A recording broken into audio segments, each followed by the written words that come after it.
Hello, I'm Rebecca McLaughlin-Eastham, and welcome back to beautiful Milan and Gastech 2025, where you're about to hear my conversation with Erol Saban of Karpowership.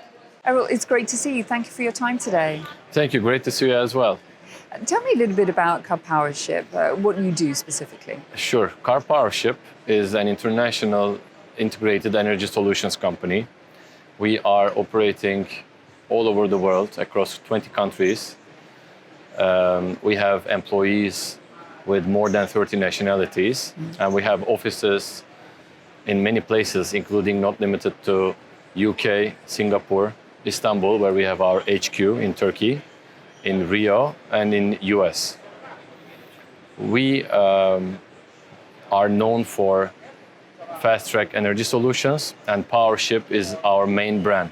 Powerships are floating power generation solutions, and we currently have 50 of these assets with a total installed capacity of more than 15,000 megawatts, including the ones that are under investment.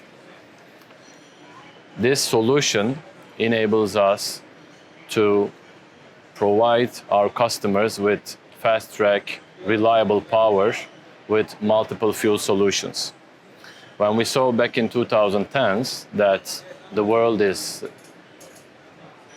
making us become more responsible for cleaner energy for the next generations, we decided to invest into cleaner fuels and equipment that runs on cleaner fuels. So we started investing in equipment that is multi-fuel capable.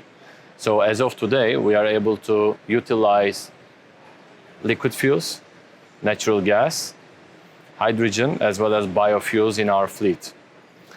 And in order to utilize natural gas, we decided to invest also in LNG assets. We have a JV with MOL, Mitsui Osaka Lines, who are the owners and operators of the highest number of LNG assets in the world. And we started converting LNG assets into what we call LNGTs, which are very similar to the conventional FSRUs, but slightly different. We currently have 11 LNG assets under the fleet, 3 of them being LNG carriers, and the rest being LNGTs.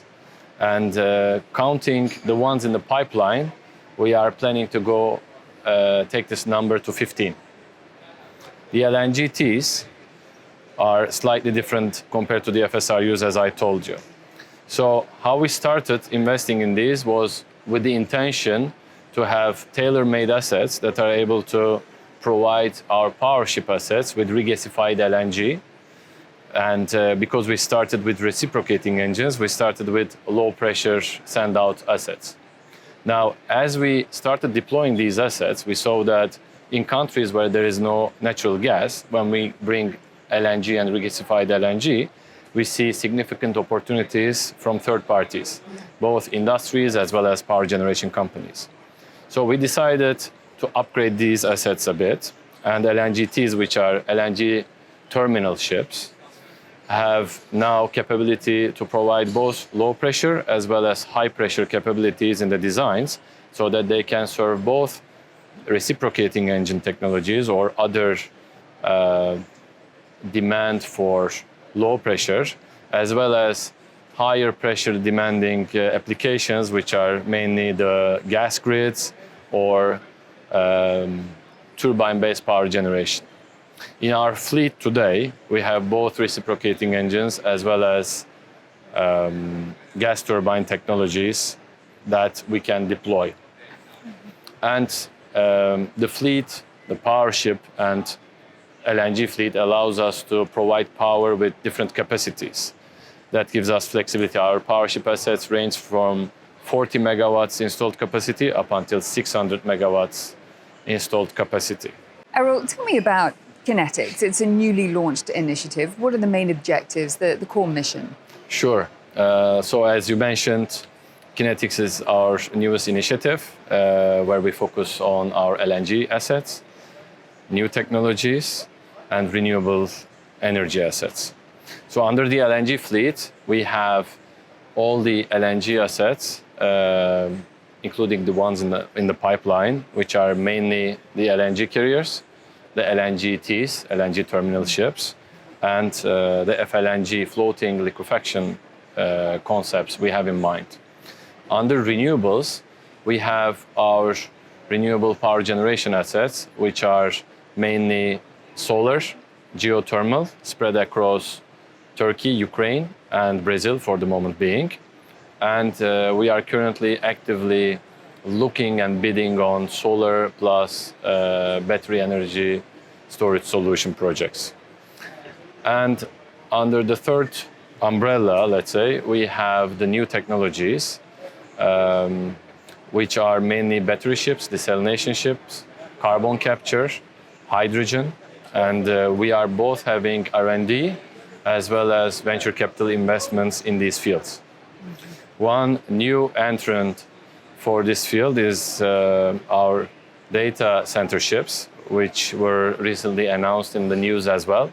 We recently signed an MOU together with MOL, under which we are developing these assets. And tell me, we sit here at Gastech 2025 in Milan.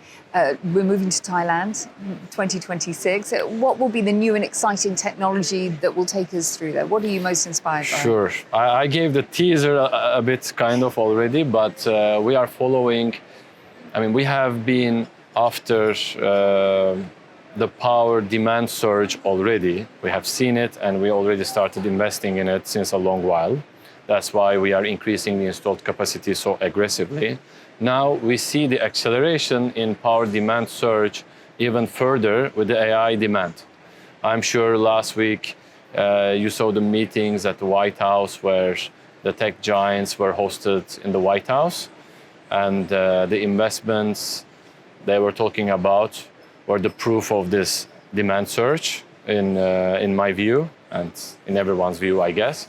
So that's why we are really trying to enter into the US market so that we can be a power player for the AI data center, both from a power generation perspective as well as becoming an investor in the power shell of these AI data centers. And today we see that these AI data centers require four main things, which are power generation, land, water for cooling, and transmission capability, basically. So for the power, we have both floating solutions, and we are happy to do even further land-based solutions as well. On floating solutions, we have a competitive advantage for cooling water. Being on water will enable us to be much more efficient from a cooling perspective. From a land perspective, making it floating doesn't mean every project will be floating, but the floating ones will have advantages both from a cost as well as efficiency perspective, permitting, licenses. So this will save us a lot of time as well. And the last one is transmission lines.